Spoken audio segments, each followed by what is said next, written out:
Hello, welcome back to the channel and thank you for watching. So today's video is about DxO PureRaw 6. Now DxO contacted me a while ago, but due to an unforeseen circumstance I haven't been able to do any videos. Help me! So I'm doing that now. Today's been the first chance I can really go out and do the video, but unfortunately it's pretty inclement weather, and that's a situation that often occurs for wildlife photographers or landscape photographers. Sometimes you can't control the weather, and when photographing in inclement weather it can often compromise your ability to get the best shot possible, because inclement weather usually means low light means high ISO means lots of noise in your photo, and that's where DxO PureRaw 6 I think is a real good option for dealing with those noisy photos that you might chuck out otherwise. So what we're going to do is go back to the computer and I'm going to illustrate a few points while I think DxO PureRaw 6 might be a really good addition to add into your current processing workflow. So here's a recent shot I took of a male Dorian redstart. Nothing special, I just want to show you how I usually use DxO PureRaw 6 when editing my pictures. So usually I start looking at my pictures in Adobe Bridge. I usually just find a picture I like, right click on it, go to open with and choose DxO PureRaw 6. Here's the box. I then press process, and once you press process you get a couple of options. You get the corrections option and the output option. In corrections I go to Deep Prime XD3. I leave the settings as is. So I usually leave it on standard. I don't feel the need to change anything. I add the retouch button, which I'll go into later, but I find a useful addition which wasn't in PureRaw 5, so that's a new addition in PureRaw 6.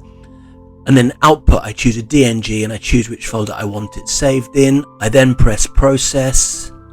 Once the image is done, I like to go to view results and zoom in a little bit so I can see the changes that have been made.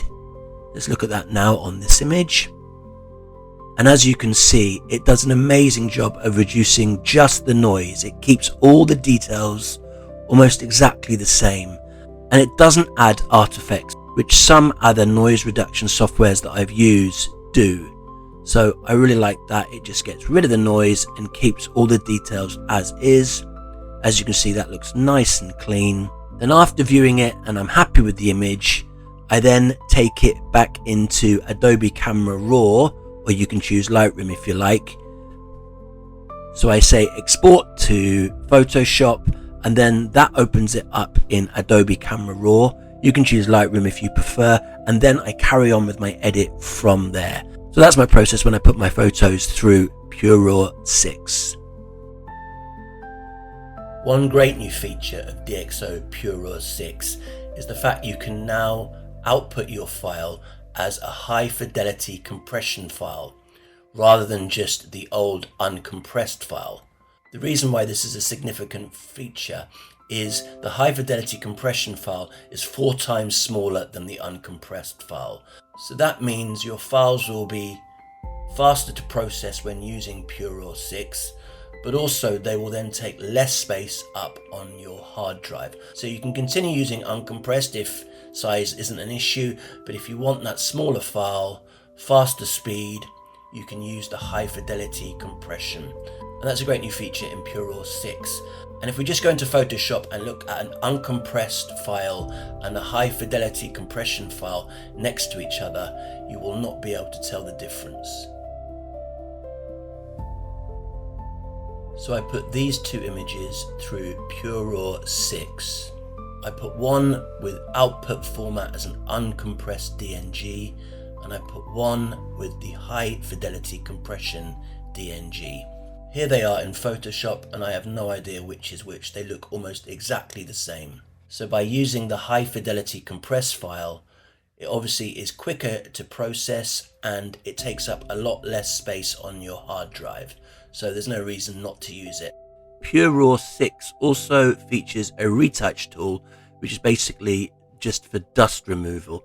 Now it's not perfect, but it definitely does a job and will save you some time manually removing spots.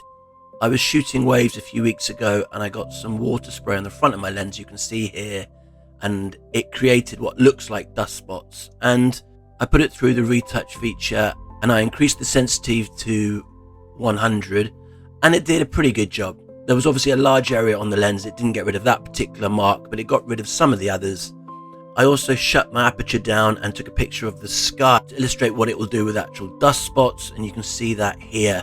Again, I put the sensitivity up to 100 and it does a pretty good job of removing those dust spots. Not perfect, but definitely better than not having it. So that's a nice new feature as well.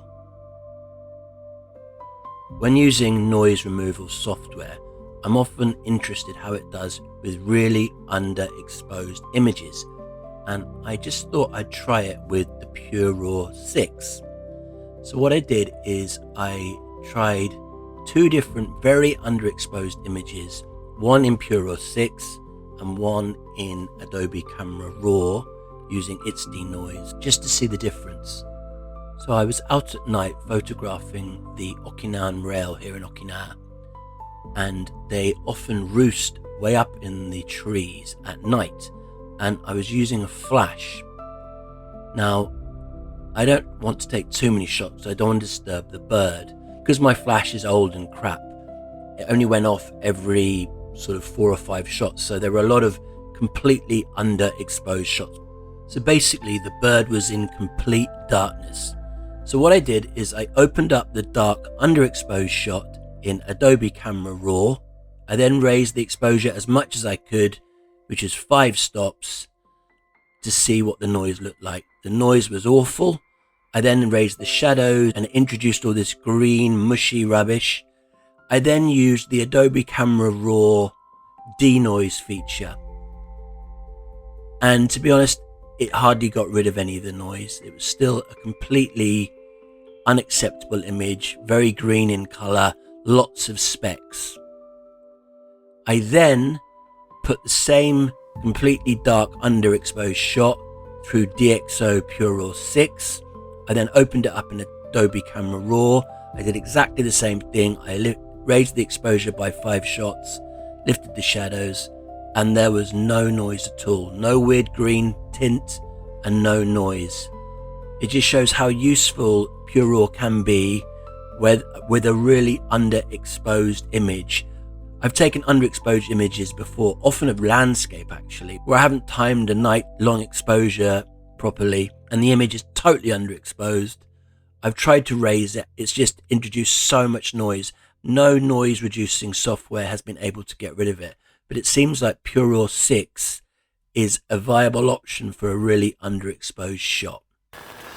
Anyway, I hope you enjoyed the video. Thanks so much for watching. If you're new here, please consider subscribing, say hi in the comments, and why not go back and watch some of my older videos. To everyone else, I hope to start making more videos now that I have started to get better. So thanks for sticking by me, and I'll see you in the next one. Take care, bye.